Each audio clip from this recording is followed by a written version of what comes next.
Bismillahirrahmanirrahim. Alhamdulillah Rabbil Alamin. Wassalatu wassalamu ala ashrafil mursalin. Nabiyina Muhammadin wa ala alihi wa sahbihi wa man tabi'ahum bi ihsanin ila yaumiddin. Amma ba'd.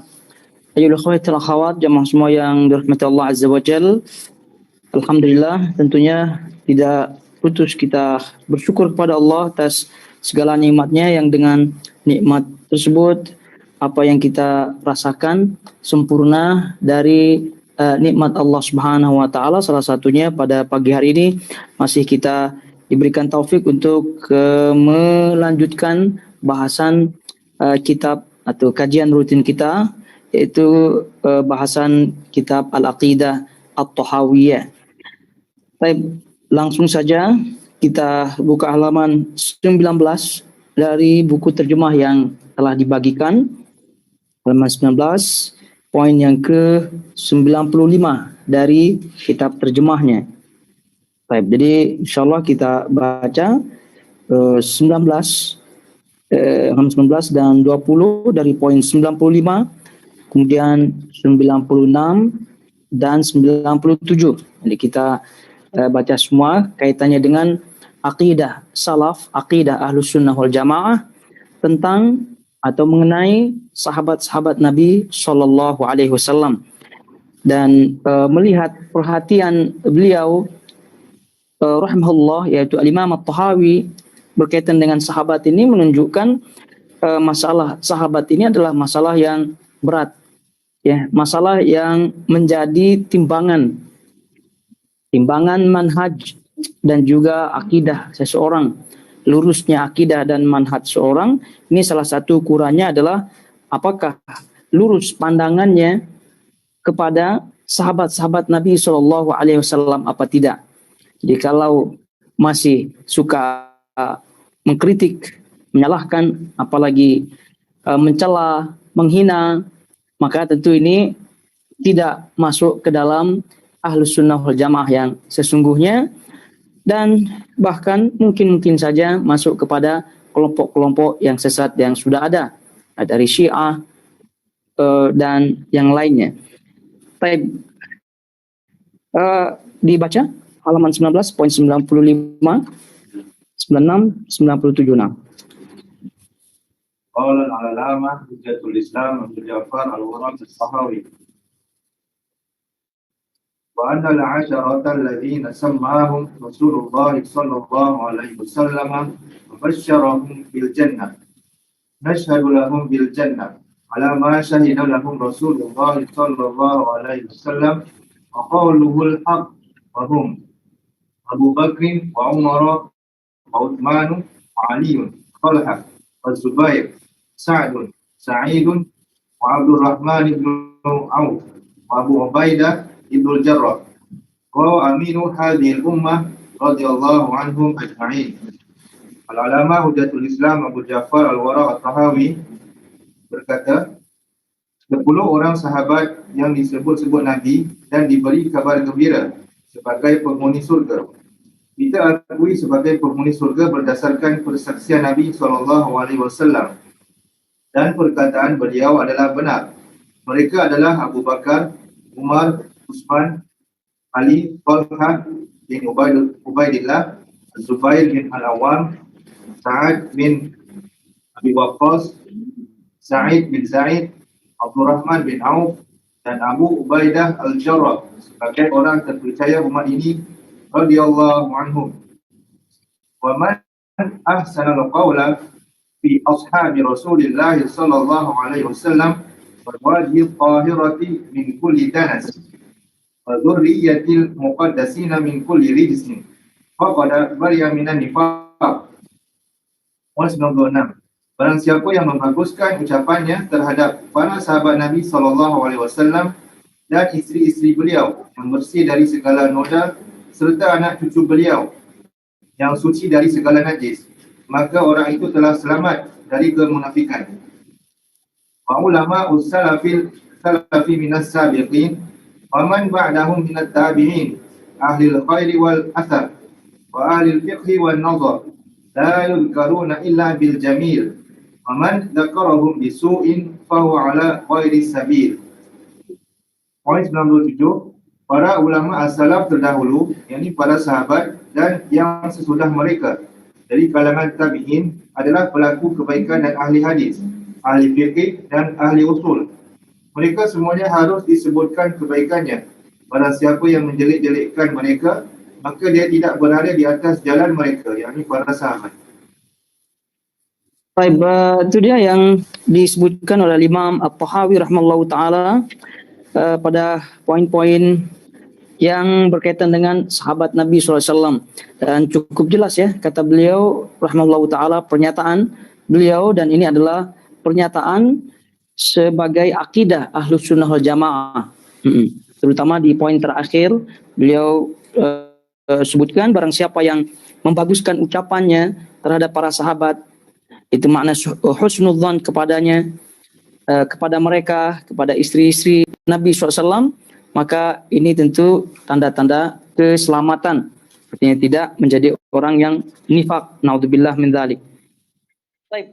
Jadi beliau rahimahullahu taala menyebut pada poin yang ke-95, wa annal asyara alladziina sammahum Rasulullah SAW wa basyarahum bil jannah ala ma syahida lahum Rasulullah SAW wa qawluhu al-haq.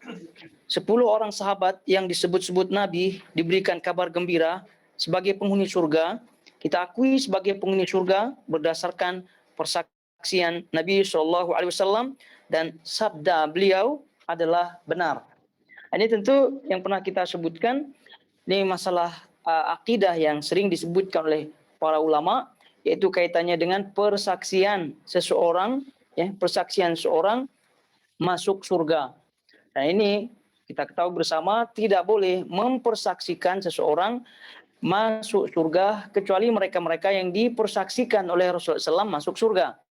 Dan juga kalimat-kalimat atau lafaz-lafaz yang mengarah kepada kesaksian masuk surga itu pun tidak boleh. Itu pun tidak boleh. Jadi contohnya menyatakan orang itu mati syahid, as-syahid.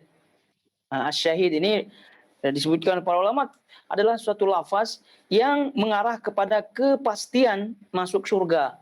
Kepastian, karena kita ketahui mati syahid ini adalah mati yang luar biasa, istimewa, yang diberikan ganjaran oleh Allah Subhanahu wa taala berupa masuk surga.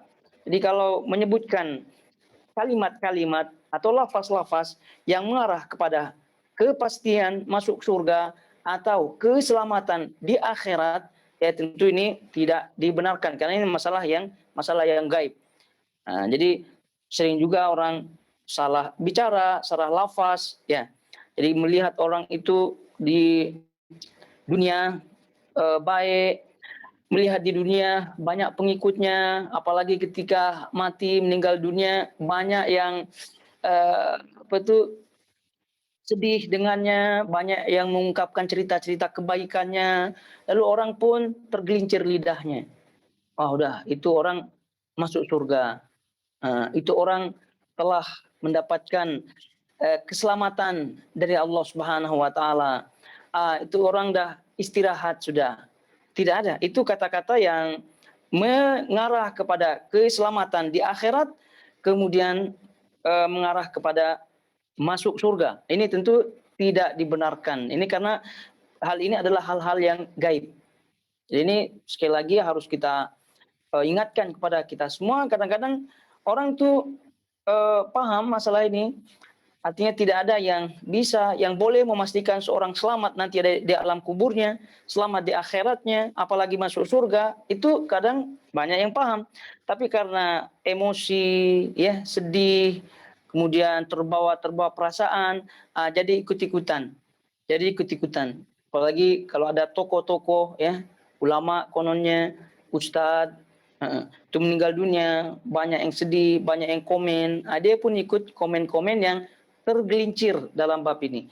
Jadi tidak boleh mensucikan orang melebihi daripada hal-hal yang gaib. Ya, jadi ya kita sebut saja mudah-mudahan saja, insya Allah. Begitu, jangan lupa sebut insya Allah, mudah-mudahan. Karena kalau tidak menyebutkan demikian, itu menunjukkan kepastian. Oleh karena itu sahabat-sahabat Nabi SAW yang disebut ini adalah merupakan persaksian Nabi SAW. Dan pernah kita sebutkan masalah 10 orang sahabat yang disebut-sebut Nabi diberikan kabar gembira, dan itu yang disebut dengan al-asyarah al-mubasysyaruna bil jannah. Al-asyarah 10 orang al-mubasysyarun yang diberikan kabar gembira bil jannah, masuk surga. Nah, ini kepastian tentunya dari Nabi SAW. Yang pernah kita sebutkan, kepastian di antara sahabat-sahabat masuk surga ini tidak hanya 10 orang saja. Nah, ada di situ banyak juga di luar daripada 10 ini. Tapi kata para ulama, kenapa disebut ini dan sangat terkenal sekali? Tadi kita sebutkan al-asyarah al-mubasysyaruna bil jannah. Kenapa sangat terkenal sekali? Karena pertama menunjukkan keutamaannya. Jadi bahwa orang-orang yang 10 disebut Nabi SAW ini merupakan sahabat-sahabat utama. Sahabat-sahabat memiliki keutamaan di atas keutamaan sahabat-sahabat biasa. Yang pernah kita sebutkan, para nabi atau manusia secara keumumannya tadi, para nabi, para sahabat itu memiliki tingkatan-tingkatan di sisi Allah, di mana Allah Subhanahu wa taala memberikan mereka keutamaan, ya, memberikan mereka keutamaan, ya tentu atas dasar keutamaan rahmat dari Allah Subhanahu wa taala. Allah melebihkan Nabi Muhammad daripada nabi-nabi yang lainnya, ya tentu atas pilihan Allah, keutamaan Allah. Allah melebihkan Abu Bakar daripada sahabat-sahabat yang lain, ya tentu juga karena kehendak Allah Subhanahu wa taala. Nah, begitu juga 10 yang disebut oleh Nabi SAW ini menunjukkan keutamaannya satu. Oleh karena itu mereka ini sangat terkenal karena sekali lagi menunjukkan keutamaannya. Yang kedua, terkenal karena disebut dalam satu hadis. Disebut dalam satu hadis dan hadisnya sahih. Nah, kalau yang lain yang mungkin disebut satu namanya Bilal, hatta istri-istri para nabi disebut satu. Nah, jadi ini berkelompok. Ini menunjukkan tadi keutamaannya, kemudian karena disebutkan dalam satu hadis. Dan hadis ini hadis sahih, diriwayatkan oleh Abu Dawud, kemudian At-Tirmidzi dan juga yang lainnya dari sahabat Nabi SAW, Abdurrahman bin Auf, dan juga dari sahabat Nabi SAW, Sa'id bin Zaid. Sa'id bin Zaid. Ya tentu mereka ini perawi hadis tersebut dari kalangan Nabi SAW. Ini tidak dikatakan mentazkiyah diri mereka, ya, tidak. Ya, tapi ini membab menyampaikan hadis Nabi SAW karena perawinya tadi Abdurrahman bin Auf. Abdurrahman bin Auf ini masuk ke dalam asyarah atau 10 orang yang masuk surga. Kemudian Sa'id bin Zaid juga termasuk. Nah, tapi ini sekali lagi bukan berarti mereka mensucikan diri mereka, tapi ini semata-mata menyampaikan amanah, ya, riwayat dari Nabi SAW, kabar, berita dari Nabi SAW. Baik, kalau kita melihat riwayat daripada Abdurrahman bin Auf, kata beliau, anna Nabi sallallahu alaihi wasallam, Nabi SAW bersabda, Abu Bakar fil jannah. Nah, ini tidak perlu terjemah, ya, langsung saja. Mudah ini. Ya, Abu Bakar fil jannah, satu, hitung aja. Wa Umar fil jannah, dua. Wa Ali fil jannah, tiga. Wa Utsman fil jannah, empat. Wa Talhah fil jannah, lima. Wa Zubair bin Awam fil jannah, enam. Wa Abdurrahman bin Auf fil jannah, ini perawinya. Abdurrahman bin Auf fil jannah, berapa tuh? 7. Wa Sa'id bin Zaid bin Amr bin Nufail fil jannah. Kemudian wa Abu Ubaidah bin Jarrah fil jannah. 8 tidak? Ya, 8. Inilah 10 tidak? 10, ya. Ya, 10. Kemudian di hadis Sa'id bin Zaid juga semuanya 10, ya, sama. Katanya Sa'id bin Zubaid radhiyallahu anhu qol, asyhadu ala Rasulullah sallam anni sami'tuhu yaqul. Aku bersaksi atas nama Rasulullah sallam bahwasanya aku telah mendengar beliau bersabda. Ini kata Sa'id bin Zaid. Asyaratun fil jannah. Asyaratun fil jannah. Ada 10 orang pasti masuk surga. An-nabi fil jannah. Nabi masuk surga, ada jelas. An-nabi fil jannah, Nabi masuk surga. Abu Bakar fil jannah. Nah, berarti Nabi di diketepikan ya karena udah confirm. Wa Abu Bakar fil jannah, satu. Tolha fil jannah, Umar fil jannah, Utsman fil jannah, Sa'ad bin Malik fil jannah,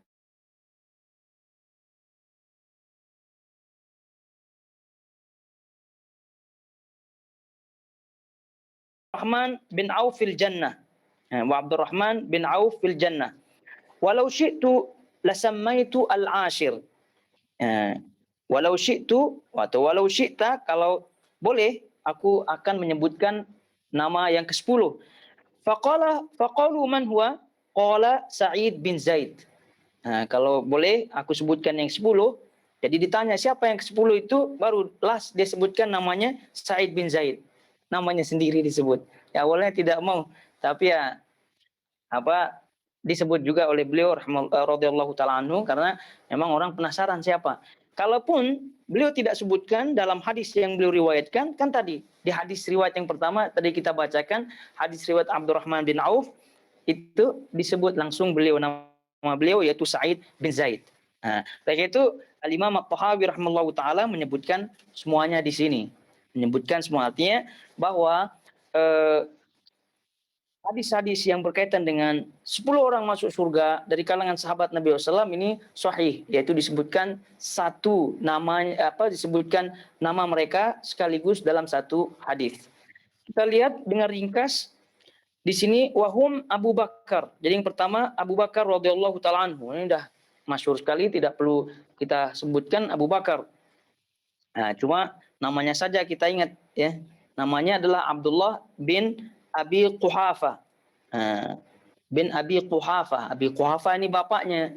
Kita ingat bahwasanya nama yang didahului oleh Abun, Umun itu kan kunyah.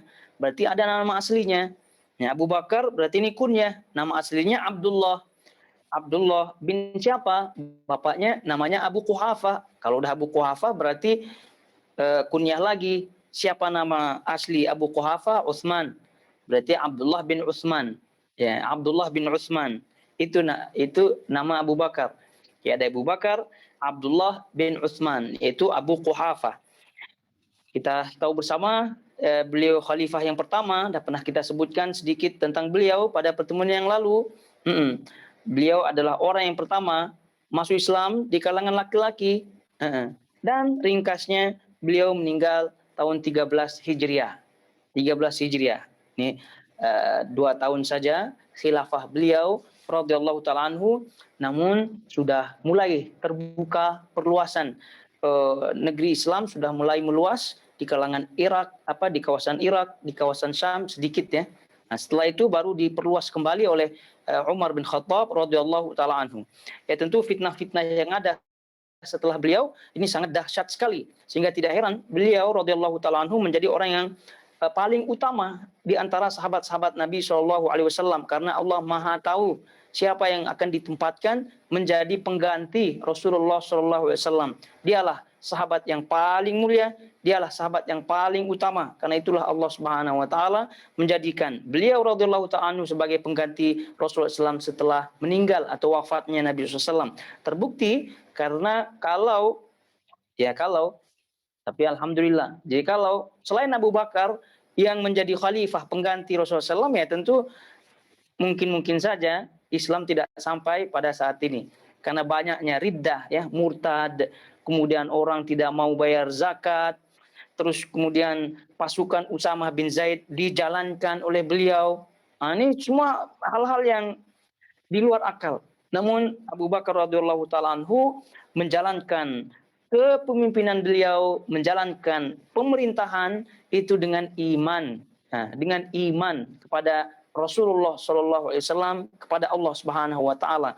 Sehingga walaupun 2 tahun yang sangat sedikit sekali ya, sebentar sekali, tapi cukup untuk menjadi asas, fondasi khilafah Islamiyah yang akan berlanjut sampai nanti pada hari kiamat. Baik, Abu Bakar radhiyallahu ta'ala anhu, kemudian Umar bin Khattab, ini apalagi sudah masyhur sekali, setan pun takut padanya. Khalifah yang kedua, dan pernah kita sebutkan bagaimana cara dipilihnya. Kemudian beliau termasuk wazir ya, boleh disebut orang dekat, menteri ya dari Rasulullah SAW, karena selalu disebut Abu Bakar, kemudian Umar, Abu Bakar, Umar. Ini menunjukkan keutamaan beliau radhiyallahu taala anhu. Dan Rasulullah SAW sendiri kita tahu dalam biografi Umar bin Khattab radhiyallahu taala anhu, Rasulullah berdoa agar Islam ini dikuatkan dengan dua Umar, yaitu Umar bin Khattab dengan Amr bin Hisham, yaitu Abu Jahal. Kemudian Allah Subhanahu wa taala memilih Umar bin Khattab radhiyallahu taala anhu sebagai penolong, penyokong, pembantu dan pejuang di dalam Islam ini. Tentu beliau radhiyallahu taala anhu banyak sekali keutamaannya. Ketika beliau menjadi khalifah, perluasan kawasan Islam itu meluas. Kalangan Syam dikuasai, Irak dikuasai, kemudian kekuasaan Persia ya di kawasan-kawasan tersebut dikuasai, sehingga tidak heran sampai sekarang rasa dendamnya orang-orang Persia ini sampai sekarang masih ada dendam mereka terhadap Umar bin Khattab radhiyallahu taala anhu. Sehingga berbagai macam cara ya mereka untuk mengalahkan negeri-negeri tauhid, ya negeri-negeri yang masih menjadikan sahabat-sahabat Nabi SAW sebagai rujukan. Dan ini kita tahu rahasia bersama lah, yang mana satu kerajaan Persia, mana satu kerajaan yang masih berpegang kepada ajaran sahabat Nabi SAW. Jadi begitu. Jadi karena itu Umar bin Khattab radhiyallahu ta'ala sangat-sangat luar biasa. Beliau musuh-musuh beliau takut kepadanya, dan kita tahu bagaimana di perang Qadisiyah, ya, perang Qadisiyah ini perang yang sangat-sangat menentukan antara Persia dengan kaum muslimin, sehingga mereka takluk di situ. Tadi kita sebutkan sampai sekarang dendam mereka masih ada, kaum Persia ini. Semoga Allah Subhanahu wa taala mengalahkan mereka.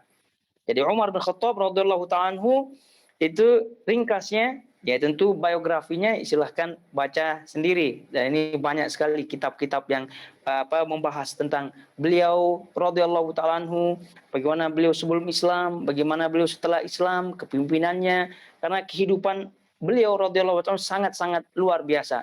Sungguh pun dari segi umur, Utsman bin Affan radhiyallahu ta'ala lebih tua daripada beliau, tapi beliau lebih utama, ya, lebih utama dari sisi dunia kedudukannya, ya, dan di akhirat. Karena sebelum masuk Islam, beliau kita ketahui beliau ini adalah safir Quraisy, itu ambasador Quraisy.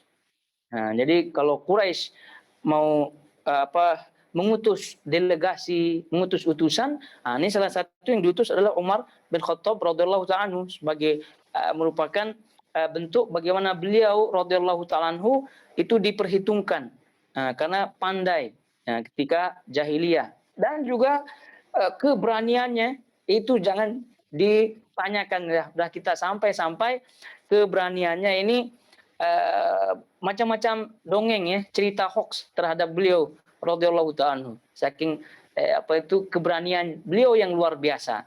Sampai-sampai ada kisah untuk menjaga kesatriaan beliau, karena di zaman jahiliyah ini aib bagi seorang yang kesatria memiliki anak perempuan.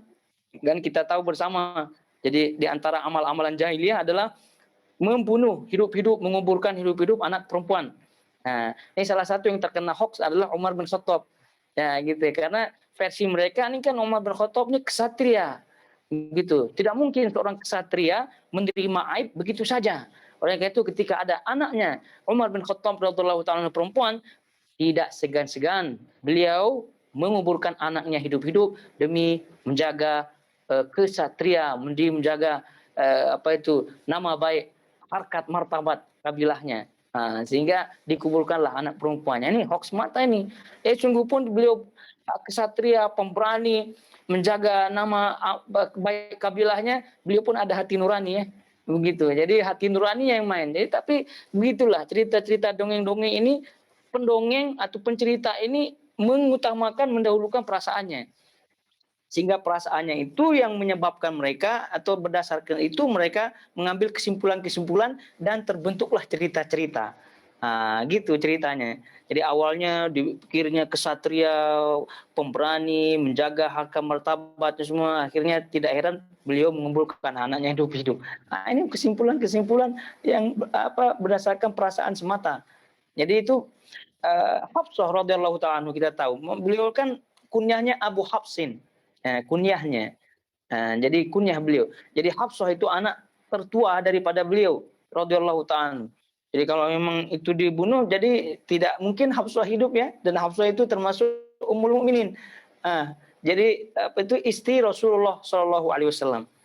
Jadi tidak mungkin. Jadi fakta-fakta sudah membantah hoax semacam itu. Dan beliau dikenal dengan Al-Faruq. Al-Faruq ya, pembeda antara kebatilan dan kebenaran. Ini luar biasa nih orang satu nih, Umar bin Khattab radhiyallahu ta'ala anhu ya. Jadi bagaimana beliau radhiyallahu ta'ala anhu menjadi orang yang sangat-sangat hebat sekali. Sangat-sangat hebat sekali, muda ya, tapi menjadi luar biasa, menjadi manusia kedua. Ya, manusia kedua yang paling utama setelah para nabi. Itu kan luar biasa. Banyak orang yang tua-tua, tapi beliau mengalahkannya. Bagaimana beliau, kepemimpinan beliau radhiyallahu ta'ala. Jadi kalau ada yang menyebutkan, para ulama menyebutkan kalau Abu Bakar radhiyallahu ta'ala itu tidak mengarah kepada atau tidak terlena kepada dunia ya, karena iman beliau luar biasa, dan juga pun dunia pada waktu itu belum masuk pada Khalifah Umar bin Khattab, pada Khalifah Abu Bakar. Tapi Umar bin Khattab radhiyallahu ta'ala anhu itu dunia dah masuk. Dunia artinya kekuasaan Islam itu sudah banyak. Harta-harta rampasan perang dah banyak. Sehingga sampai mahkota Kisra pada waktu itu pun sampai dibawa ke Madinah. Itu menunjukkan luar biasa dunia ditaklukkan. Dunia. Ya kalau sekarang kerajaan-kerajaan sekarang dibandingkan dengan luasnya kekuasaan Umar bin Khattab ya, jangan sebut khilafah Bani Umayyah, kekuasaannya bagaimana luasnya. Jangan sebut Abbasiyah, bagaimana kekuasaan luasnya luar biasa. Ini dari Umar bin Khattab saja itu sudah luas. Syam dikuasai, Irak dikuasai, Mesir dikuasai. Kalau sekarang kerajaan biasa, kalau kerajaan sekarang Qatar, ya sampai kawasan Qatar saja, betul tidak? Saudi sampai Saudi saja, Malaysia saja, gitu. Itu pun masya Allah kayanya luar biasa, betul tidak? Apalagi lah pada waktu itu Umar bin Khattab tidak hanya Saudi, Syam kalau kita berbicara Syam itu kawasannya Jordan, kawasannya Syria, kawasannya Lebanon, kawasannya Palestina, itu Syam dikuasai semua. Irak dikuasai, Mesir dikuasai, betapa banyak dunianya. Makanya luar biasa Umar bin Khattab radhiyallahu ta'ala. Sehingga akhirnya ringkas cerita beliau meninggal dunia pada tahun 23 Hijriah. Ini Umar bin Khattab radhiyallahu ta'ala.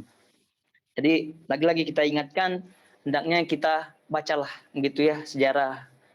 Jadi tidak masalah baca sejarah yang berbahasa Melayu, berbahasa Indonesia, berbahasa Inggris. Cuma nanti kita transfer sejarah tersebut yang telah kita baca kepada anak-anak kita dengan bahasa kita masing-masing. Supaya mereka melekat ya pada diri mereka ini tokoh-tokoh yang paling tidak ini 10 ini tokoh-tokoh luar biasa. Tokoh-tokoh yang sangat-sangat luar biasa sekali.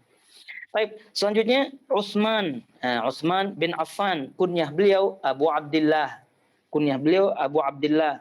Ini pun luar biasa nih orang ya. Dzun Nurain. Gelarannya Dzun Nurain, Dzu pemilik Nurain, pemilik dua cahaya. Tidak lain cahayanya adalah dua anak wanita Rasulullah Shallallahu Alaihi Wasallam, putri Rasulullah SAW. Tidak sembarangan Rasulullah SAW menikahkan putri beliau, dan ini dua pula putri beliau yang dinikahkan kepada Utsman bin Affan radhiyallahu ta'ala. Utsman bin Affan ini di masa Rasulullah SAW hidup, ini pun banyak keutamaannya. Di antara beliau keutamaannya malaikat malu kepada beliau. Ini luar biasa. Beliau pun mendapat hadiah berupa jaminan surga, karena beliau lah yang membeli sumur yang dijanjikan Rasulullah SAW. Apabila siapa yang membelinya itu akan mendapatkan surga, mendapatkan jaminan surga. Nah, ini menunjukkan keutamaan beliau radhiyallahu ta'ala. Dan Jadi khalifah yang ketiga, dan pernah kita sebutkan ijma' kaum muslimin bahwa beliaulah yang berhak menjadi khilafah. Dan pernah kita sebutkan berdasarkan urutan khilafah itulah urutan keutamaan dari sahabat-sahabat Nabi Shallallahu Alaihi Wasallam. Kemudian bagaimana perjalanan hidup beliau Shallallahu Alaihi Wasallam. Kalau Anda atau kalau kita sebagai orang kaya, bisnismen, maka inilah orang yang patut untuk dicontoh. Nah, ini kisahnya luar biasa. Bagaimana dermawannya, bagaimana sedekahnya, sampai-sampai ada yang menyebutkan sampai sekarang nih masih ada apa itu jariah, ya, sedekah jariah daripada investasi daripada Utsman bin Affan. Ya mungkin saja, ya, tidak menutup kemungkinan, ya, karena yang namanya sedekah jariah, wakaf dan seterusnya itu boleh kekal, ya. Dan bagaimana cara Allah Subhanahu wa taala menjaganya itu ya wallahu taala. Yang jelas ya mungkin saja itu sahih. Karena banyak sekali wakaf-wakaf beliau, sedekah-sedekah beliau. Bagaimana beliau mempersenjatai, membekali pasukan Rasulullah SAW di perang Tabuk, 1.000 unta. Nah, ini kalau udah 1.000 unta berarti menunjukkan banyak, ya. Tidak semestinya tepat-tepat 1.000. Nah, ini menunjukkan banyak. Jadi kalau udah sebut 1.000 unta plus bekal-bekalnya sekali. 1.000 unta itu berapa harganya? Untanya saja. Belum lagi bekal-bekalnya. Bekalnya bagaimana bentuknya? Bukan hanya nasi tentunya. Semuanya lengkap semuanya. Itu luar biasa. Oleh karena itu ya susah untuk menyamai Utsman bin Affan radhiyallahu ta'ala anhu. Dari segi keimanannya, dari segi kedermawanannya, dari segi perjuangannya. Saya tidak heran kita pernah sebutkan kenapa terjadi bai'atur ridwan. Ya, kenapa terjadi bai'at di bawah pohon. Ya tidak lain tidak bukan karena Rasulullah SAW ingin membalas darah Utsman bin Affan radhiyallahu ta'ala yang pada waktu itu diisukan dibunuh oleh Quraisy pada waktu itu. Nah, tapi tentu tidak dibunuh. Tapi menunjukkan bahwasanya Rasulullah SAW sangat-sangat perhatian kepada Utsman bin Affan sehingga ada orang yang berani lidahnya gitu ya mengeluarkan lafaz itu bagaimana Utsman menjadi orang yang terbaik ketiga. Ya padahal dia tidak ikut perang Badar begitu. Memang dia tidak ikut perang Badar, tapi sebabnya apa? Begitu kan? Sebabnya apa? Sebabnya menjaga putri Rasulullah SAW yang sedang sakit. Sehingga Rasulullah SAW pun memberikan bagian ghanimah, ya, bagian kepada Utsman bin Affan radhiyallahu ta'ala. Nah, kemudian tadi juga bai'atur ridwan, bai'at di bawah pohon. Itu tadi sebabnya adalah untuk membalas darah Utsman bin Affan radhiyallahu, tidak lain tidak bukan itu menunjukkan kecintaan Rasulullah SAW dan para sahabat kepada beliau. Bayangkan satu orang saja itu menyebabkan baiat semua. Itu menunjukkan kedudukan yang luar biasa kepada orang tersebut. Ya, kalau kita mungkin saja mati atau dibunuh, mana ada orang yang mau membaiat apalagi ya untuk menuntut balas. Ya paling hanya keluarga saja. Tapi ini semua kaum muslimin pada waktu itu. Dan juga singkatnya bagaimana beliau radhiyallahu ta'ala anhu kesabaran beliau ketika dikepung oleh Khawarij pada waktu itu.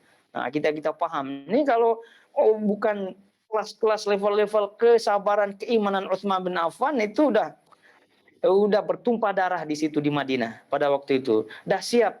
Al Hasan bin Ali dah siap. Pasukan-pasukan sahabat-sahabat muda dah siap. Itu dah siap semua untuk membela mati-matian, ya, loyalis daripada Utsman bin Affan itu banyak. Walaupun si pengepung itu banyak, tapi mereka pun tidak kalah banyak.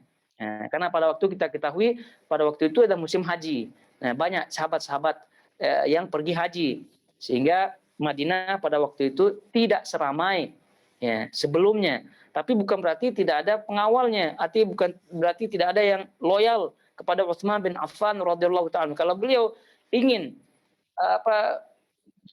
menjaga membalas atau ingin membela diri, kemudian tidak panjang pikiran beliau radhiyallahu ta'ala, ya pasti tadi pertumpahan darah akan terjadi dan mungkin saja si Khawarij itu kalah.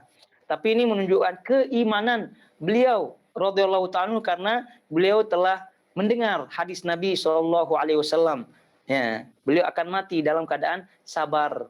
Ya, mati dalam keadaan sabar, dan pernah ini diisyaratkan oleh Nabi Shallallahu Alaihi Wasallam.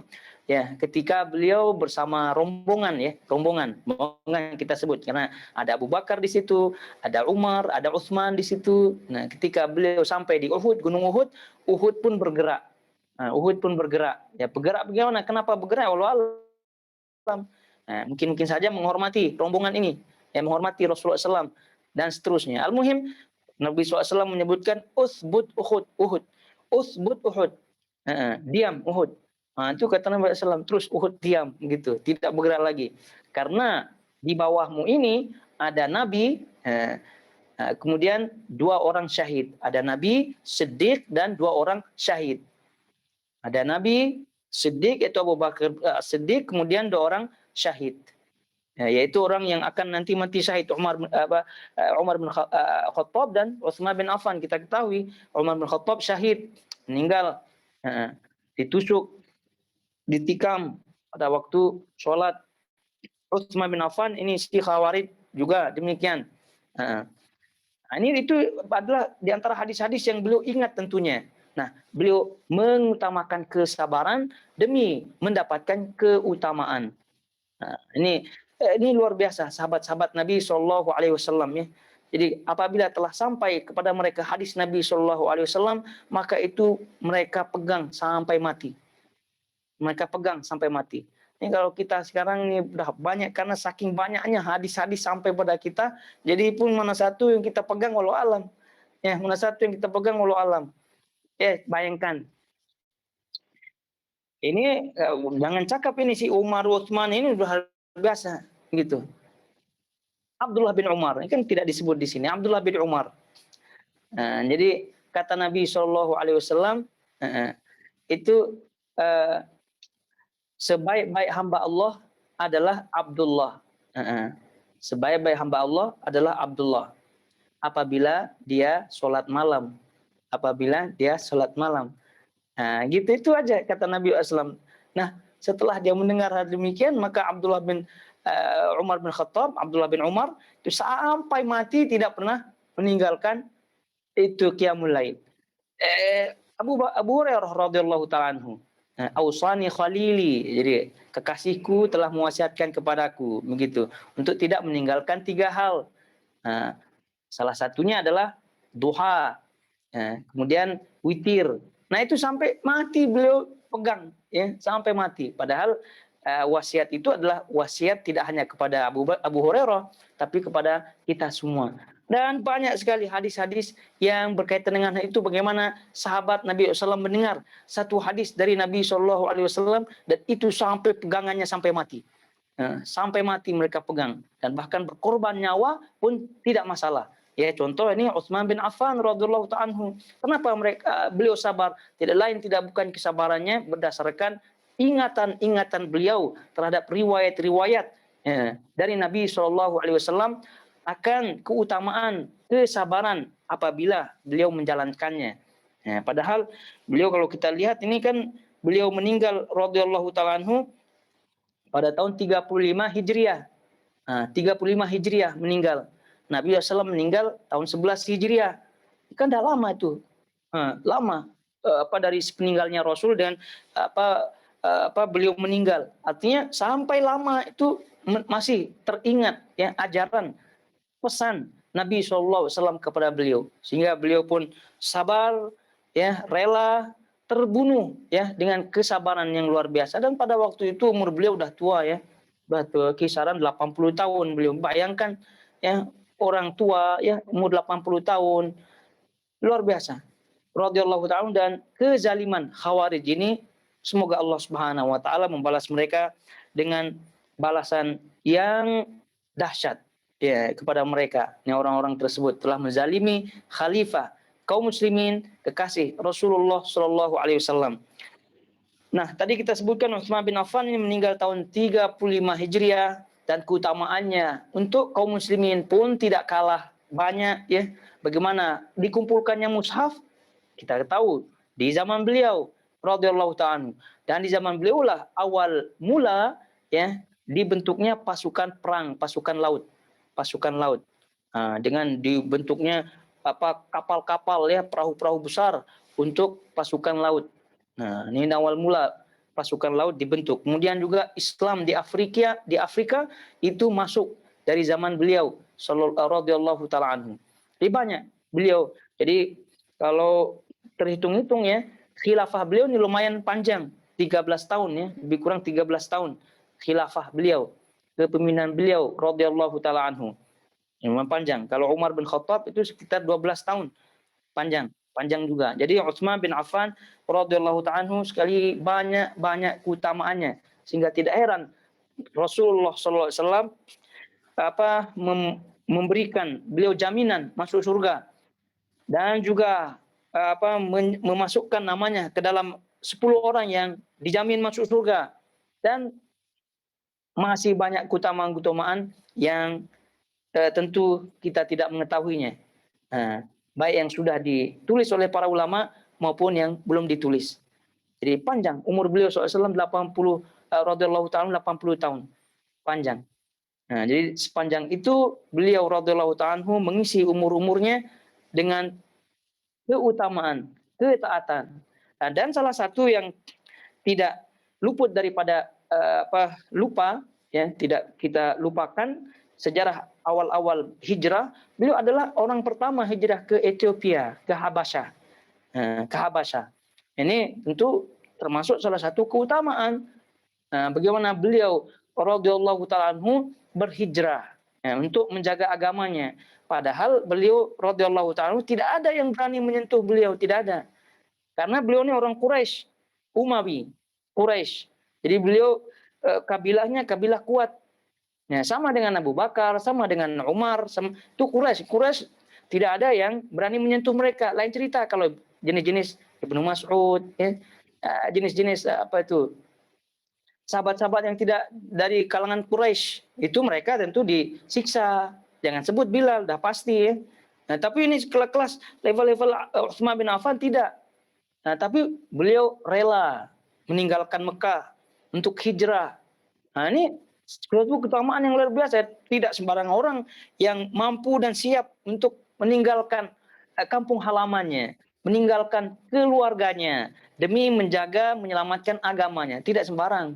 Tidak sembarang. Sebab itulah kalau kita mentadaburi, ya, menghayati kehidupan beliau, tentu kita sangat-sangat malu, ya, sangat-sangat malu. Ya, jauh sekali gitu maksudnya, jauh sekali kehidupan kita dengan kehidupan mereka radhiyallahu taala anhum. Itulah janganlah sampai ada saking percaya dirinya menyebut dirinya salafi. Jadi saya salafi. Salafi maksudnya apa? Gitu kan, maksudnya para sahabat ini. Ini para sahabat, sahabat ini yang 10 ini udah confirm jadi sahabat ini. Jadi sampai mana ibadah Anda? Begitu. Jangan sebut akhlak. Ya, jangan sebut akidahnya, keimanannya, sampai mana keimanannya. Sebab itulah insya Allah lah, mudah-mudahan itu saja. Adapun klaim-klaim ya itu sangat berat sekali, jauh sekali ya. Langit, bumi ini sangat jauh ya. Kalau masih bumi masih kelihatan daratannya. Ya kalau sampai di bawah, galian di bawah sumur atau perigi ya, sumur itu sangat dalam sekali. Ini tuh di kita di dalam sekali, belum kelihatan. Itu dia. Jadi sebetulnya kita berusaha ya semaksimal mungkin untuk meniti, berjalan di atas jalan yang pernah dijalani mereka. Sehingga tidak heran Al-Imam Malik rahimahullahu taala menyebutkan bahwa tidak akan baik umat ini selama mereka tidak menjalankan sebab-sebab kebaikan yang pernah dijalankan oleh kaum sebelumnya, yaitu para sahabat Nabi Shallallahu alaihi wasallam. Kalau mau baik artinya sukses. Nah, jadi silahkan. Jadi di antara 10 sahabat Nabi SAW yang masuk surga ini, masing-masing memiliki keistimewaan. Dan kita masing-masing ada kesesuaian kehidupan ya antara kita dengan mereka. Jadi kalau kita termasuk orang kaya, silakan cek bagaimana kehidupan orang kaya di kalangan sahabat-sahabat ini. Utsman kaya, Abdurrahman bin Auf kaya. Kalau yang tidak kaya, bagaimana? Ada juga, gitu. Kalau menjadi pemimpin, ada juga. Nah, jadi semua dah komplit lah, gitu. Baik, Utsman bin Affan, kemudian Ali bin Abi Thalib. Di sini Ali bin Abi Thalib. kunyahnya Abul Hasan karena nama anak yang paling tua adalah Al Hasan bin Ali karena Al Hasan ini lebih tua daripada Al Husain. Al Hasan bin Ali. Ini pun salah satu di antara orang atau laki-laki kesatria di kalangan kaum muslimin yang sangat-sangat luar biasa. Ini pemberaninya luar biasa. Anak muda ya pada waktu itu tentunya itu luar biasa. Bagaimana beliau diamanatkan oleh Rasulullah SAW untuk menjaga harta-harta yang ditinggalkan oleh Nabi SAW ketika pergi hijrah. Bagaimana beliau lah yang ditugaskan sebagai orang yang tinggal di rumah Rasulullah SAW yang pada waktu itu Rasulullah SAW meninggalkan untuk hijrah. Ini kalau tidak pemberani ya susah karena sudah jelas ya orang-orang Quraisy akan membunuh Rasulullah SAW. Ali bin Abi Thalib termasuk orang-orang yang pertama masuk Islam di kalangan anak-anak pada waktu itu. Ali bin Abi Thalib juga keutamaannya adalah salah satu di antara orang yang menikah dengan putri Rasulullah SAW, Fatimah Az-Zahra tentunya. Ali bin Abi Thalib radhiyallahu ta'ala anhu lah yang yang disebut oleh Rasulullah SAW sebagai Allah mencintainya dan dia mencintai Allah di perang Khaybar yang pernah kita sebutkan. Dan banyak sekali. Ali bin Abi Thalib juga mati syahid. Ya, ini kita tahu sejarahnya bagaimana. Beliau radhiyallahu ta'ala meninggal tahun 40 Hijriah. Tahun 40 Hijriah. Nah, di mana Ali bin Abi Thalib dibawa-bawa oleh Syiah, ya, dibawa-bawa oleh Syiah. Nama beliau kononnya Syiah ini sangat mencintai Ahlu Bait, yakni Ali bin Abi Thalib dan keturunannya. Ali bin Abi Thalib dan keturunannya. Ya, oleh karena itu salah satu di antara penyebab daripada Syiah, ya, penyebab di antara Syiah membuat-buat nama yang dikenal dengan 12 imam, ya, 12 imam. Di Syiah kan ada kita kenal 12 imam. 12 imam. 12 imam yang maksum konon. Tidak lain, tidak bukan kenapa mereka membuat-buat nama 12 imam itu tidak lain untuk menyaingi nama 12 orang yang nama 10 orang masuk surga. Nah, ini. Jadi mereka itu untuk menyaingi 10 orang yang masuk surga ini. Nah, jadi siapa nama yang dimaksud ya? Nah, 12 orang yang dimaksud oleh Syiah. Ya salah satunya adalah Ali bin Abi Thalib. Ali bin Abi Thalib, kemudian Al Hasan, ya? Al Hasan bin Ali, kemudian Al Husain bin Ali, kemudian Ali bin Al Husain yang terkenal dengan Zainul Abidin, kemudian Muhammad bin Ali bin Hasan Zainul Abidin yang terkenal dengan Muhammad Al-Baqir. Al-Baqir. Terus kemudian Ja'far bin Muhammad yang terkenal dengan As-Sadiq. Kemudian Musa bin Ja'far terkenal dengan Al-Kadhim. Kemudian Ali bin Musa Ar-Ridha dan 12 imam. Itu keturunan semuanya dari Ahlu Bait. Keturunan Ali bin Abi Thalib. Jadi mereka menyebut 12 imam yang maksum ya untuk menyaingi 10 orang yang masuk surga ini. Dan itu diambil semua dari garis keturunan Ali bin Abi Thalib kononnya. Nah, tapi ini adalah ya propaganda daripada Syiah, terutama Syiah Rafidhah. Oleh itu kita tentunya harus ya bangga ya, dengan hadis-hadis Nabi SAW tentang keutamaan sahabat-sahabat Rasulullah SAW. Tapi Ali bin Abi Thalib tentu sangat-sangat luar biasa, biografinya juga banyak ya yang ditulis oleh para ulama melalui hadis-hadis Nabi SAW. Kemudian selanjutnya adalah Thalhah bin Ubaidillah. Thalhah bin Ubaidillah ini juga orang-orang yang awal-awal masuk surga, masuk Islam, ya, awal-awal masuk Islam. Thalhah bin Ubaidillah meninggal tahun 36 Hijriah. Salah satu di antara 6 orang yang ditunjuk oleh Umar bin Khattab untuk dipilih menjadi pengganti beliau radhiyallahu taala anhu. Dan tentunya Umar bin Khattab radhiyallahu taala anhu tidaklah memilih seorang untuk dipilih sebagai penggantinya, melainkan orang itu memiliki keutamaan, memiliki keistimewaan, memiliki keilmuan tepat untuk menggantikan beliau sebagai khalifah nantinya. Dan beliau radhiyallahu ta'ala, kisah beliau yang sangat-sangat luar biasa ya, sangat-sangat luar biasa di perang Uhud ya. Di perang Uhud beliau sampai terputus terputus tangan beliau radhiyallahu ta'ala anhu karena menjaga Rasulullah sallallahu alaihi wasallam. Dan Rasulullah SAW menyebutkan sendiri ya,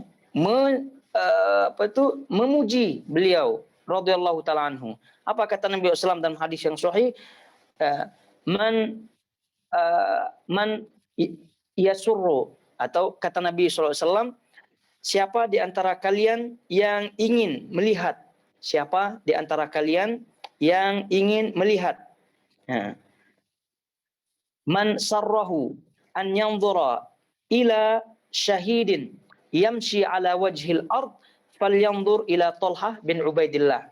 Barang siapa yang ingin, kata Nabi SAW, untuk melihat orang syahid, orang mati syahid yang berjalan di atas bumi, maka lihatlah Talhah bin Ubaidillah. Lihatlah Talhah bin Ubaidillah. Ini keutamaan beliau tentu. Jadi keutamaan beliau sudah di awal-awal disebut oleh Nabi SAW sebagai syahid. Orang yang mati syahid ya, yang berjalan di atas muka bumi. Padahal pada waktu itu belum syahid lagi. Nah, tapi ujung-ujungnya beliau mati syahid. Ya. Ujung-ujung beliau mati syahid. Tadi kita sebutkan tahun 36 di peristiwa Siffin. Di peristiwa Siffin 36 Hijriah. Beliau dengan Az-Zubair bin Awam nanti kita sebutkan. Ya, Talha bin Ubaidillah radhiyallahu taala anhu. Jadi Talha ini semua peperangan dengan Nabi SAW beliau ikut ya. Beliau ikut dari Badar, dari kemudian Uhud dan seterusnya. Dan tadi kita sebutkan di perang Uhud beliau terputus tangan beliau, sampai akhir hayat beliau pun tidak ada tangan. Nah, karena terputus. Itu sungguh pun demikian keberanian beliau radhiyallahu ta'ala tidak diragukan lagi. Nah, karena peperangan-peperangan berikutnya pun beliau ikut. Nah, ini sungguh-sungguh luar biasa ya. Kemudian selanjutnya Az-Zubair. Ya, ini Zubair ibn Awam. Az-Zubair ibn Awam. Nah, ini Az-Zubair ibn Awam juga salah satu di antara orang-orang yang awal-awal masuk Islam. Ya, awal-awal masuk Islam. Jadi disebut awal-awal masuk Islam, itu kalau masih belasan hitungannya, itu termasuk awal-awal masuk Islam. Ya. Ini terhitung Zubair bin Awam ini terhitung di 8, ya, kelompok 8 orang yang awal-awal masuk Islam dengan Talha. Itu termasuk 8, masuk angka 8. Jadi itu kalau udah masuk 8 ya udah confirm awal sekali ya. Nah, gitu. Ini juga termasuk orang-orang yang awal masuk Islam, termasuk keutamaan yang luar biasa. Was-sabiqunal awwalun. Nah, itu termasuk was-sabiqunal awwalun. Zubair bin Awam radhiyallahu anhu ini pun tidak tidak dipandang sebelah mata nih kisahnya. Ini luar biasa. Pemberaninya luar biasa. Dialah yang paling pertama menghunus pedang di dalam Islam. Beliaulah orang yang pertama. Kalau ditanya siapa yang paling pertama yang menghunus pedang gitu dalam Islam, artinya untuk perjuangan dalam Islam, inilah Zubair bin Awam. Beliau Zubair bin Awam ini adalah anak dari bibi ya, anak bibi daripada Rasulullah Shallallahu Alaihi Wasallam, yaitu Sofiyah binti Abdul Muttalib. Sofiyah binti Abdul Muttalib itu nama bibi daripada Rasulullah SAW. Nah, kalau Ali bin Abi Thalib kan anak paman ya, anak daripada paman Rasulullah SAW. Ini kalau bahasa kita saudara lah, itu tidak saudara lah. Nah, ini saudara dari anak bibi beliau, yaitu Sofiyah binti Abdul Muttalib. Nah, ini kerabat daripada Rasulullah Shallallahu Alaihi Wasallam. Nah, ini Abdullah bin Zubair radhiyallahu taala anhu, yang kita kenal dengan suami daripada anak Abu Bakar, Asma binti Abu Bakar, yakni menantu daripada Abu Bakar radhiyallahu taala anhu, karena beliau menikahi Asma binti Abi Bakar radhiyallahu taala anhu. Beliau radhiyallahu taala anhu meninggal tadi kita sebutkan tahun 36 Hijriah. Ya. Jadi ini beliau radhiyallahu taala anhu oleh orang-orang yang tidak suka ya, orang-orang yang tidak suka dengan beliau, dengan Talha ya, dengan Zubair. Nah, jadi mereka banyak isu-isu atau hoax ya yang mereka sebar-sebarkan. Nah, jadi Tolha tadi, Zubair ini meninggal tahun yang sama, 36 Hijriah. Nah, jadi apa? 36 Hijriah ini perang Jamal ya, bukan perang Siffin. Perang Siffin itu 37 Hijriah. Jadi beliau meninggal tahun 36 Hijriah. Ini pada waktu perang Jamal tentunya. Pada waktu perang Jamal yang kita ketahui di situ Ummul Mukminin Aisyah radhiyallahu taala anhu ikut pada waktu itu. Dan ini tentu salah satu fitnah di antara fitnah-fitnah yang terjadi di kalangan sahabat-sahabat Nabi SAW. Namun bagaimanapun juga mereka tetap menjadi orang yang paling utama. Jadi adanya fitnah di antara mereka tidak menggugurkan nama-nama mereka dari list penghuni surga, tidak. Ya, karena ini sudah ketetapan dari Allah Subhanahu wa taala melalui lisan Rasulullah SAW. Apapun yang mereka kerjakan setelahnya itu semua terhapuskan. Nah, dosanya kalau mereka salah terhapuskan. Tapi mereka buktinya adalah orang-orang yang mujtahid. Jadi mereka tidak bersikap dengan hawa nafsunya. Mereka bersikap dengan ilmunya. Maka disebut mujtahid. Kata Nabi SAW, mujtahid itu apabila benar ijtihadnya, apabila benar pendapatnya, apabila benar sikapnya, maka mendapatkan 2 pahala. Tapi kalau tidak benar, maka mendapatkan 1 pahala saja. Nah, tidak benar saja mendapatkan 1 pahala. Berarti tidak mendapatkan dosa, ada confirm, itu satu. Kemudian juga yang ini tadi kita sebutkan, Tolha, Zubair, sungguh pun ikut, apalagi Aisyah, sungguh pun ikut di fitnah-fitnah yang ada tadi, fitnah perang Jamal, kita ketahui bersama, kata Nabi SAW kepada orang-orang yang mengikuti perang Badar. Jadi orang yang mengikuti perang Badar itu sudah dijamin masuk surga oleh Allah Subhanahu wa taala. Jadi silahkan buat apa saja, lakukan apa saja karena Allah sudah mengampuni kalian. Ini kata Allah Subhanahu wa taala melalui lisan Rasulullah SAW kepada orang-orang yang mengikuti perang Badar. Nah, mereka yang mengikuti perang Badar ini Tolha, Zubair sudah confirm mereka menjadi pasukan perang Badar. Jadi apapun yang mereka lakukan itu tentu bukan dasar nafsu mereka, bukan dasar perasaan mereka, tapi pasti mereka berdasarkan ilmu. Sehingga kalau tersilap itu pasti tidak dosa. Nah, baik, Zubair bin Awam radhiyallahu taala. Kemudian Sa'ad. Nah, di sini Sa'ad. Sa'ad yang dimaksud di sini adalah Sa'ad bin Abi Waqqas. Ya, Sa'ad bin Abi Waqqas. Nah, ini yang tadi kita sebutkan dalam riwayat Sa'id bin Zaid disebutkan Sa'ad bin Malik. Ya, Sa'ad bin Malik itu namanya adalah ini Sa'ad bin Abi Waqqas. Nah, Sa'ad bin Malik yaitu Sa'ad bin Abi Waqqas radhiyallahu taala anhu. Itu meninggal tahun 55 Hijriah. Di 55 Hijriah. Dia beliau radhiyallahu taala anhu juga orang yang sangat-sangat pemberani, sangat-sangat luar biasa di kalangan sahabat-sahabat Nabi Shallallahu alaihi wasallam karena beliau termasuk as-sabiqin, as-sabiqun al-awwalun, as-sabiqun al-awwalun. Masih hitungan 8 orangnya, masih hitungan 8 dengan Zubair bin Awam, dengan Tolha sekali juga, itu hitungan 8, masih 8 besar maksudnya, masih 8 besar. Tadi kalau Zubair bin Awam itu salah satu terkenal dari beliau adalah orang yang pertama sekali menghunuskan pedang dalam Islam. Ini kalau Sa'ad bin Abi Waqqas adalah orang yang paling pertama memanah. Paling pertama orang yang melepaskan anak panah di dalam Islam. Nah, sebetulnya ini ahli-ahli panah harus tahu siapa salafnya dalam pemanah, yaitu Sa'ad bin Abi Waqqas radhiyallahu taala anhu.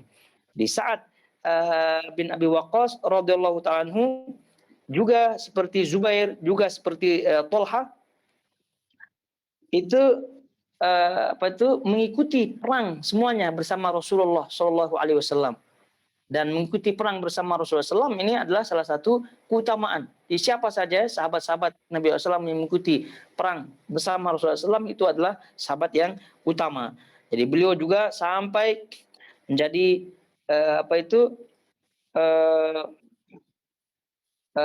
menjadi pemimpin ya, salah satu pemimpin di antara pemimpin-pemimpin perang, panglima perang yang diutus atau yang diangkat oleh Umar bin Khattab radhiyallahu taala anhu untuk menaklukkan Persia. Ini Sa'ad bin Abi Waqqas. Ini Berarti kepemimpinannya ya ini juga diakui oleh Umar bin Khattab radhiyallahu taala anhu sehingga beliau dijadikan panglima perang. Panglima perang. Dan tentunya perang zaman dahulu ya, dengan perang zaman sekarang itu lain ya. Perang zaman dahulu itu keberanian itu ekstra. Dibanding dengan perang zaman sekarang. Kenapa harus ekstra di zaman dahulu? Kenapa disebut? Karena zaman dahulu itu langsung face to face. Itu kalau tidak ekstra keberaniannya mana berani ya, langsung pedang lawan pedang. Usulnya jarak jauh ya, harus berani juga.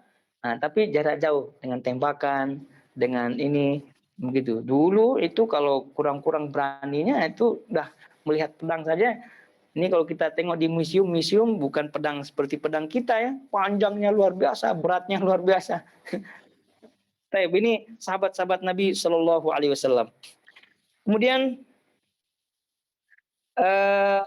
selanjutnya adalah tadi ya Sa'ad bin Abi Waqqas meninggal tahun 55 Hijriah, kemudian Sa'id bin Zaid. Sa'id bin Zaid. Sa'id bin Zaid ini mungkin dari segi populer atau terkenal tidak seterkenal sahabat-sahabat yang lain ya. Tidak terkenal sahabat-sahabat lain. Tapi karena beliau masuk ke dalam list 10 orang masuk surga, ini harus menjadi dikenal dan kita harus perkenalkan. Nah, kalau tadi Abu Bakar, Umar, Utsman, Tolab itu banyak yang kenal. Ini kasihan beliau nih, Sa'id bin Zaid. Jadi harus kita perkenalkan karena ini beliau nih bukan orang sembarangan dan beliau masuk 13 besar. 13 besar dalam orang-orang yang pertama masuk Islam. Termasuk was-sabiqun al-awwalun. Ya kalau masih belasan itu termasuk as-sabiqun al-awwalun. Nah, dan beliau ini salah satu anak ya, salah satu daripada kerabat Umar bin Khattab radhiyallahu taala anhu. Di kerabat Umar bin Khattab radhiyallahu taala anhu, beliau salah satu di antara anak paman dari Umar bin Khattab radhiyallahu taala anhu, sekaligus sebagai suami daripada adik atau saudari Umar bin Khattab, Fatimah bintil Khattab. Itu adik atau saudari daripada Umar bin Khattab, itu menikah dengan ini Sa'id bin Zaid. Nah, juga saudari daripada Sa'id bin Zaid yang bernama Atikah. Ya, bernama Atikah bin Zaid. Itu dinikahi oleh Umar bin Khattab radhiyallahu taala anhu. Jadi saudari daripada Sa'id bin Zaid namanya Atikah itu dinikahi oleh Umar bin Khattab radhiyallahu taala. Jadi kekerabatan beliau radhiyallahu taala anhu ini sangat erat sekali ya. Sehingga inilah menjadi rahasia kenapa Umar bin Khattab radhiyallahu taala anhu tidak menunjuk beliau di antara 6. Ini kalau kita lihat ini yang 10 masuk surga ini itu semua masuk ya. Semua masuk ke dalam list. Ya. Kecuali mereka yang meninggal. Kalau kita lihat Abu Bakar sudah meninggal dulu ya. Abu Ubaidah bin Jarrah meninggal dulu, nanti kita sebutkan. Beliau meninggal di peristiwa pandemi Amwas. Nah, ini bahasanya pandemi Amwas, Ta'un Amwas. Pandemi Amwas tahun 18 Hijriah. Sedangkan Umar bin Khattab meninggal tahun 23 Hijriah. Maka sebab itu beliau tidak masuk list. Beliau meninggal dulu. Nah, yang hidup-hidup ini, yang macam tadi, Zubair, Tolha, Abdurrahman bin Auf, Sa'ad bin Abi Waqqas itu masuk semua list. Ini kenapa pula Sa'id tidak masuk? Nah, itu alasannya karena beliau ada kekerabatan dengan Umar. Nah, ini luar biasanya Umar bin Khattab radhiyallahu. Kalau tidak dari segi keilmuan, dari segi keutamaan, beliau termasuk 13 besar tadi kita sebutkan sabiqunal awwalun. Peperangan semua diikuti oleh beliau semuanya, pengalaman semuanya. Dan sudah patut untuk dijadikan khalifah sepatutnya. Atau paling tidak dijadikan masuk ke dalam list ya untuk dipilih. Tapi tidak dipilih, tidak dimasukkan oleh Umar bin Khattab karena beliau merupakan kerabatnya. Nah, gimana bentuk kerabatnya? Tadi sudah kita sebut anak paman beliau. Kemudian saudarinya Atikah dinikahi oleh Umar. Pula saudari daripada Sa'id ini Fatimah uh, apa dinikahi oleh Umar, Atikah tadi ya, dinikahi oleh Sa'id bin Zaid, yaitu Fatimah binti Al-Khattab, saudari Umar bin Khattab radhiyallahu ta'ala anhu, dinikahi oleh Sa'id bin Zaid. Jadi kedekatan beliau ini sangat dekat sekali dari segi kerabat, sehingga beliau tidak memasukkannya ke dalam list. Jadi yang lain itu masuk semua, tadi kita sebutkan. Utsman masuk, Ali masuk, Tolha masuk, Zubair masuk, Abdurrahman masuk. Nah, masuk. Tadi Sa'ad bin Abi Waqqas masuk. Itu masuk. Kenapa tidak masuk Sa'id? Jawabannya tadi, karena ada kerabat. Kalau tidak, ini sudah sesuai sekali dah. Syarat-syarat dah semua terpenuhi. Ya, tapi karena satu saja, kerabat. Nah, ini nanti dikhawatirkan nepotisme. Ya, dikhawatirkan nepotisme. Nah, ini tentu menunjukkan wara yang luar biasa daripada Umar bin Khattab radhiyallahu ta'ala. Ya, kalau tidak, kalau zaman sekarang ya jangankan ini jauh sekali ya, masih anak paman, ada semua ipar dan semua. Kalau perlu anak pun angkat saja. Ya gitu. Ya. Baik, selanjutnya Abdurrahman bin Auf. Ini udah terkenal sekali ya, Abdurrahman bin Auf ini. Tadi apa itu Sa'id bin Zaid yang meninggal dunia pada tahun 51 Hijriah. Ya, Sa'id bin Zaid meninggal tahun berapa itu? Tahun 51 Hijriah. Adapun Abdurrahman bin Auf, ya Abdurrahman bin Auf ini keutamanya juga tidak kalah karena beliau masuk list 6 orang yang dipilih oleh Umar bin Khattab untuk dijadikan sebagai penggantinya. Ini merupakan keutamaan. Dan beliau adalah salah satu boleh kita sebut zaman sekarang milioner. Gitu, orang kaya, dan kisahnya bagaimana bentuknya sampai ditawari istri daripada kaum Ansar, saat itu pun beliau tolak ya. Beliau malah memilih mana pasar gitu, sehingga beliau pun mendapatkan harta yang luar biasa. Jadi bagi mereka yang kaya kemudian tidak menjadi pemimpin, ini silahkan lihat Abdurrahman bin Auf. Nah, sudah ada contohnya. Jadi kalau miskin pun ada sahabat-sahabat yang miskin. Nah, jangan pula lihat yang kaya saja, pengen jadi sahabat yang kaya gitu. Ini sahabat yang miskin juga banyak. Nah, gitu, nanti udah kaya lupa pula yang tadi cita-cita yang ingin jadi sebagai sahabat. Nah, itu. Tapi Abdurrahman bin Auf radhiyallahu ta'ala anhu meninggal tahun 32 Hijriah radhiyallahu ta'ala anhu. Kemudian yang terakhir adalah Abu Ubaidah ibn Jarrah. Ya, Abu Ubaidah bin Jarrah ini pun salah satu orang yang terkenal, ya, terkenal. Abu Ubaidah namanya, ini Abu Ubaidah berarti kunyahnya ya. Namanya adalah Amir bin Abdullah. Amir bin Abdullah ibn Jarrah Al-Qurashi, termasuk Quraisy semua ini. Kenapa? Karena itulah beliau dijadikan list ya, masuk list, termasuk pilihan yang jadi ya Abu Ubaidah bin Jarrah tadi ini tidak termasuk pilihan ya, karena beliau meninggal tahun 18 Hijriah di pandemi Amwas, Ta'un Amwas.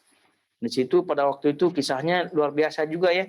Banyak sahabat-sahabat yang meninggal dunia di situ di Ta'un Amwas. Salah satu yang meninggal adalah Amir bin Abdullah bin Al-Jarrah, yaitu dikenal dengan Abu Ubaidah ibn Jarrah radhiyallahu taala anhu. Baik, kisah-kisahnya ya, ringkasnya itu silahkan ya dibaca atau dilihat dengan ringkas saja yang 10 ini. Nah, kalau yang tadi semua yang terkenal ya kecuali Sa'id bin Zaid. Nah, itu tadi kita sebutkan. Yang harus kita perkenalkan Sa'id bin Zaid. Nah, itu salah satu orang yang termasuk 10 orang dikabarkan masuk surga oleh Rasulullah Shallallahu Alaihi Wasallam. Nah, ini dia ayul akhwat, orang yang dipastikan masuk surga oleh Rasulullah Shallallahu Alaihi Wasallam. Maka sekali lagi kita jadikan mereka panutan, ya, panutan, toladan. Nah, jadi kita ikuti mereka, bagaimana mereka menjadi level yang sangat-sangat tinggi sekali. Jadi mereka hanya mengejar posisi di sisi Allah Subhanahu wa taala. Karena itu para ulama menyebutkan, di antara Syekh Utsaimin rahimallahu taala berpesan, jangan jadikan priority kalian keutamaan atau kedudukan di sisi manusia. tapi jadikanlah priority atau jadikanlah keutamaan di sisi Allah menjadi priority. Jadi jangan berpikir keutamaan, mengejar keutamaan di sisi manusia, ya. Tapi berpikirlah untuk menjadi orang yang utama di sisi Allah. Jadi kalau menjadi utama di sisi manusia ya paling harta, ya, paling gelar, ya, itu di sisi ini terkenal, itu sisi manusia, ya. Ya, tapi yang paling penting adalah di sisi Allah Subhanahu wa taala. Ini bagaimana yang 10 orang masuk surga ini di sisi Allah Subhanahu wa taala dah confirm tinggi sekali, dah dekat sekali dengan Allah Subhanahu wa taala. Keimanannya, akhlaknya, ibadahnya. Nah, sehingga tidak heran mereka ini menjadi orang-orang pilihan. Jadi kalau kita sebut diri kita manhaj salaf, maka seharusnya semua apa yang dimiliki oleh mereka ini atau yang mereka lakukan dari kebaikan-kebaikan yang ada yang menyampaikan mereka kepada keutamaan itu kita usahakan ikuti contoh.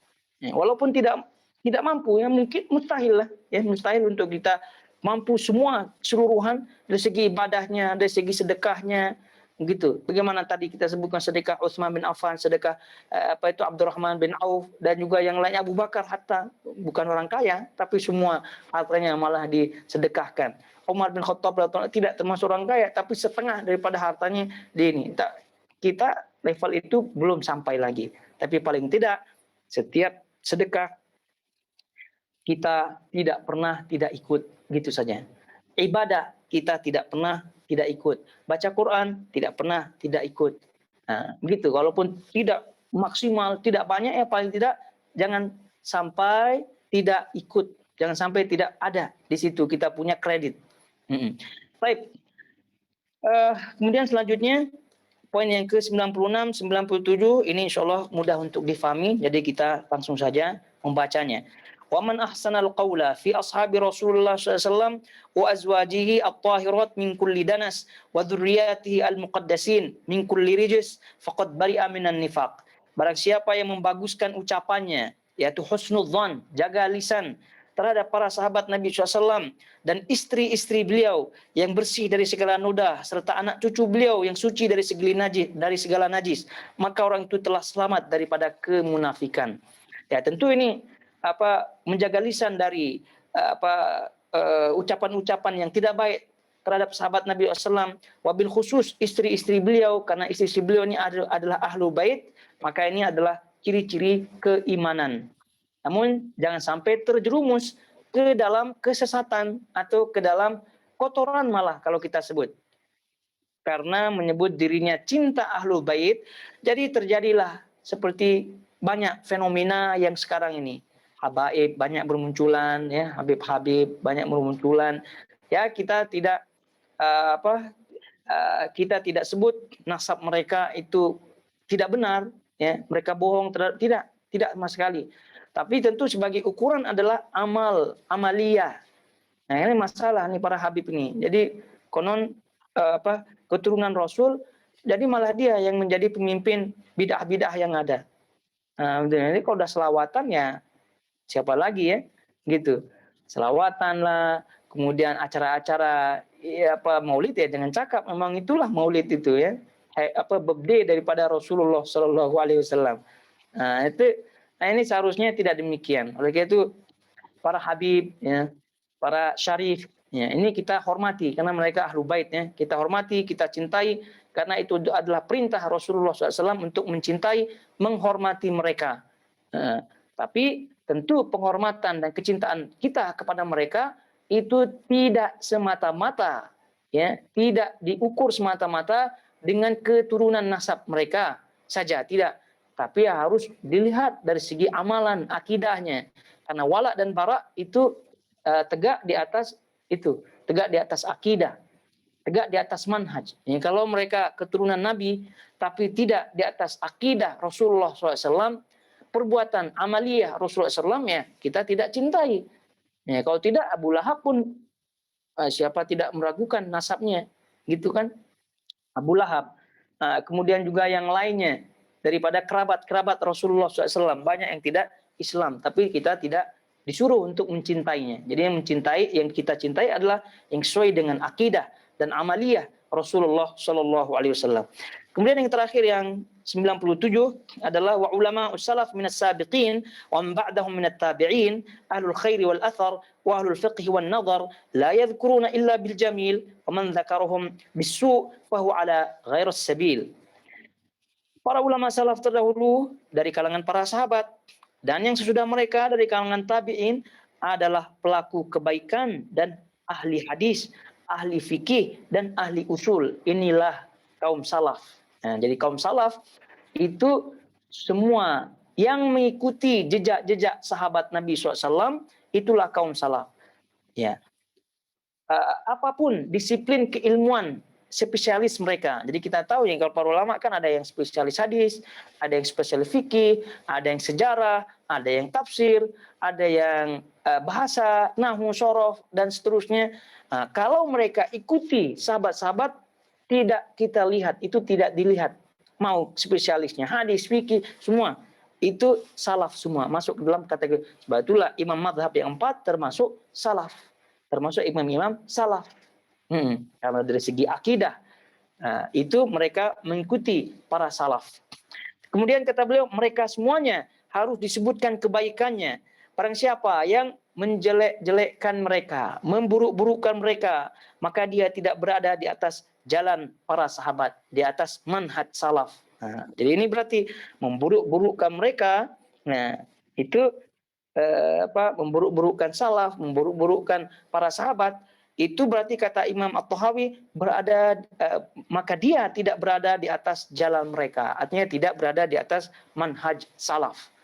Sampai memburuk-burukkan sahabat Nabi SAW, tidak menjaga lisannya terhadap para ulama salaf. Ini tentu tidak sesuai dengan manhaj salaf itu sendiri. Walaupun dia mengklaim diri mereka itu manhaj salaf atau salaf, akidah salaf, tapi kalau lisannya tidak dijaga, maka tidak termasuk manhaj salaf. Ayyuhal khairuল akhawat, semua yang dirahmati Allah Azza wa Jalla. Kiranya sampai di sini bahasan kita berkaitan dengan sahabat-sahabat Nabi SAW sesuai dengan apa yang disebutkan oleh Al-Imam At-Tahawi rahimahullahu ta'ala berdasarkan dalil-dalil yang ada dari Al-Quran dan juga Sunnah yang pernah kita bacakan, sehingga akidah semacam ini menjadi ukuran seseorang dalam bermanhaj, dalam berakidah. Maka mau tidak mau kita harus tegar, istiqomah di atasnya, dan kita berdoa kepada Allah Subhanahu wa taala agar kita mati di atasnya husnul khatimah, Allah ridha kepada kita dan juga kepada kaum muslimin. Barakallahu fiikum wa sallallahu ala nabiyina Muhammad wa ala alihi wa sahbihi wasallam. Wassalamualaikum warahmatullahi wabarakatuh.